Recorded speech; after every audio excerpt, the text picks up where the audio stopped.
So today we're going to explore utilizing the GPIO headers on a Raspberry Pi to serve up a serial connection. First, let's go ahead and take a look at what we're going to need. We're going to need a Raspberry Pi itself. Here we're using a Raspberry Pi 3 Model B+. However, I want to note that this use case scenario is perfect for utilizing a Raspberry Pi Zero. We're also going to need some sort of terminal to connect to, and this is a serial terminal that only accepts serial connections. The particular serial terminal that we're going to be using today is a Digital Equipment Corporation Model VT320-a2, all the way back from 1988. Now, since we're using older technology here, we're going to need some gadgets and gizmos to translate between different forms of communication. We're also going to need some jumper wires to go from the Raspberry Pi's GPIO headers to our serial connection adapter. And speaking of that, we're going to need a serial connection adapter, which is going to translate the 3.3 TTL logic into something more understandable to normal RS-232 connections. So let's take a look at some of these items here. First, we have our Raspberry Pi. Now this is the Model 3B+, slightly different from the Raspberry Pi 4, but essentially the same concept. What we really care about are these GPIO headers right here. And here we have our MAX 3232 RS-232 line driver and receiver. Now what this is going to do is this is what's going to translate the 3.3 logic over to the normal RS-232 interface. You can see here that we have soldered in our own jumper wires here. Now something to pay attention to.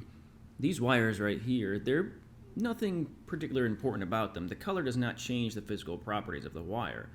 But it's standard to make the red wire the hot wire, or the power line, and the black wire the ground line. Here, the yellow wire and the brown wire are our transmit and receive lines. These are the lines that are actually going to be transmitting each bit of information back and forth. The other end of the wires here are what will plug in directly to the GPIO headers. Next up, we have the cable salad of our DEC office line cable. This cable is a proprietary connection. You can see here it looks very similar to sort of a phone jack or Ethernet jack. This is actually the DEC MMJ connector. We also have to have this adapter here, which will translate from the DEC MMJ straight to a normal DB9 RS-232 connection. Now the far end of this cable will plug directly into the DEC terminal.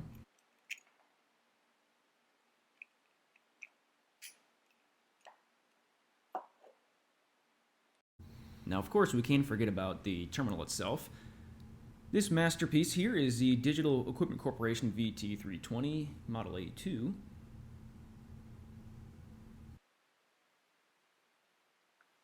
Something to note here is right when you power it up, this screen right here is what you're going to see until the end of time. This terminal will not actually do anything on its own. You have to connect it to something else. The more interesting side of this terminal is the back side. This is where you'll see the communication ports. So on the far left is actually a printer port you can hook up to probably an old dot matrix printer of the era. The port on the right side is the actual communication port that we're going to be utilizing. Now if you look, there's that giant brick in the middle underneath the word that says COM. Now there are other models of this terminal that will come with a serial port on them, but we'll still need some sort of adapter as those serial ports are not the normal DB9 or 9-pin serial ports. They are the older DB25 or 25-pin serial port. Also, some advice if you plan on doing something like this on your own, the keyboards are almost always inevitably a pain.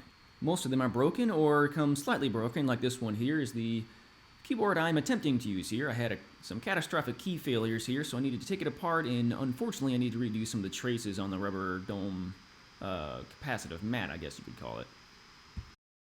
Now unfortunately this isn't just as easy as plug and play. Now there are some serial so-called hats out there available that you can plug directly into the GPIO headers on the Raspberry Pi, and they will work out of the box. In this case, not so much. So there's a few configuration items that we're going to need to change. Luckily, it's pretty straightforward. The main items we're going to need to ensure are correct are the baud rate, or essentially how fast the bits are being thrown around back and forth, and that the UART, or Universal Asynchronous Receive and Transmitting, is set to on within our configuration text file. The files that we need to edit are both within the boot directory, that's commandline.txt and config.txt. There's several different ways that one could go about editing these files.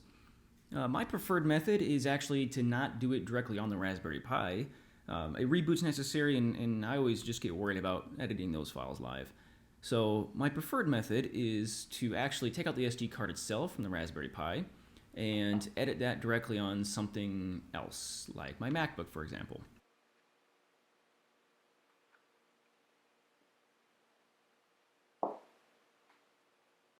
So here we are on the MacBook. Now your mileage may vary depending on what sort of system you're using, on where these files will be placed. For the Mac, they're placed within volumes, then from there we can go into the boot directory and see all these scary looking files. Now we really only care about the command line.txt file right now. Once within the command line.txt file, we need to ensure that the console is on and set to serial 0. Then the next number next to that is, right now you see 4800. By default, that's actually set to 115,200 and then a few other numbers. For this particular case, we are using the baud rate of 4800, and so we're going to change that and ensure that it says 4800. Once we're done with the command line file, we can move into the config file. Now this configuration document here is going to have all sorts of things related to how your Pi is going to operate. We're going to jump down here to the bottom of the file. You can see here we have the line enable underscore UART equals 1. What this is doing is this is enabling the universal asynchronous receive and transmitter on the Pi itself to use directly the GPIO pins. Without this enabled, the Pi itself, it actually uses those pins for the Bluetooth, and so this is kind of disabling Bluetooth. But we don't really care about that, as we care more about obtaining the serial console. Now that our Pi is configured, we need to turn our attention to the terminal.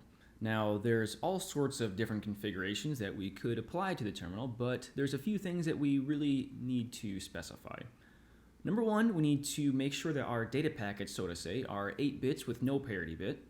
We need one stop bit, and we need to make sure the terminal is also set to 4800 baud, since that is exactly what we just set our Pi to. It's important to note that these settings don't apply exclusively to the usage of a serial terminal. Any sort of device connected through a serial connection will also need to have all of these different settings configured correctly in order for a proper line of communication to be opened. Okay, so now we are here turning our attention back to the terminal. We are going to go into the setup mode where we can specify what sort of baud rate and fun stuff like that. So we're going to make sure that our baud rate is set to 4800. Just like we stated, we have 8 bits, no parity, and one stop bit. Once all of those are configured, we can move on. With the software side of our Pi configured and the terminal itself configured, we can start turning our attention to setting up our headers. So first, we're going to take our red wire here, put it in the top left pin here. That's going to be our 3.3 volt. It says live power. Note that the Pi is not plugged into power right now. Next up, we're going to take our black wire here, which is our ground, connected to the ground of the headers.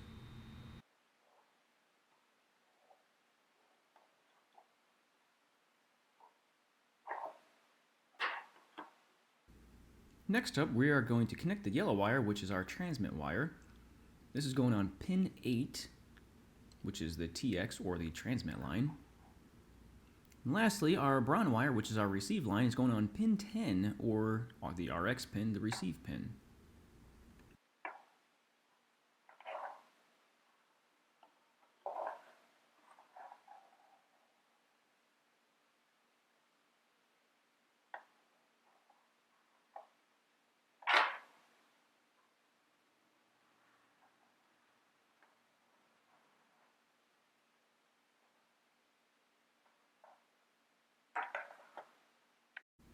Now we can take a look at our whole contraption here.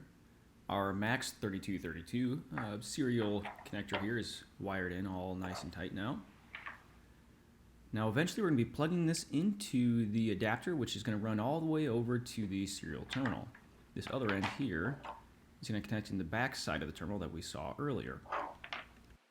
Now once we're ready, we can plug this into a power line here. Just plug it into the wall and hit the power button. Once the Pi fires up, it's going to right away start spitting out text to our terminal. Okay, we're back in front of the terminal here. Going to go ahead and fire up the Pi. You can see it starts spitting out text to the screen. Now, I understand watching a machine boot is about as fun as watching paint dry, and this is going to take about a minute or so. But I should note that in some sort of embedded application here, like let's say you have your Pi part of some larger system here and you don't have access to an HDMI monitor, and you have one of those serial hats which gives you a very small LCD screen, and you have some sort of issue going on. These messages here being printed out can be extremely vital in finding out what exactly is going wrong.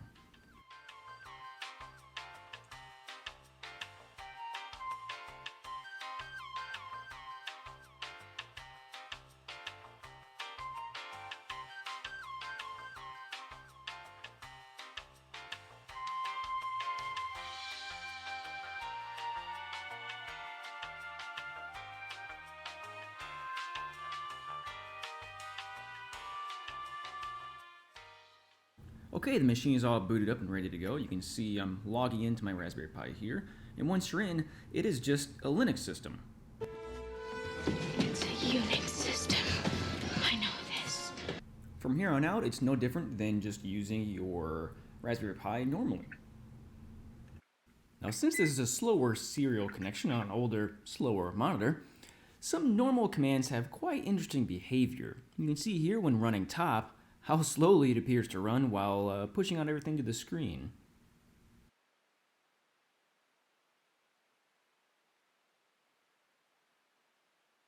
Another example of this interesting behavior is seen in the command screenFetch, which just displays system information like your OS and how many packages you have installed. So as a good way to compare, let's go ahead and take a look at our Rampage cabinet. Running the same command, you can see that it is quite a bit faster, and it's not related to the Raspberry Pi itself, but however the display and the connection. So what's the takeaway here? Now I understand not everyone is as interested as I am in these older terminals. However, all of this is just supposed to convey the importance of a serial connection and to not overlook it. These older but well trusted, tried and true methods of communication are used in a wide array of peripherals that you can use with your Raspberry Pi, like door sensors, weather sensors, wind sensors, solar sensors, security monitors, cameras, physical electric motors, and the list goes on and on.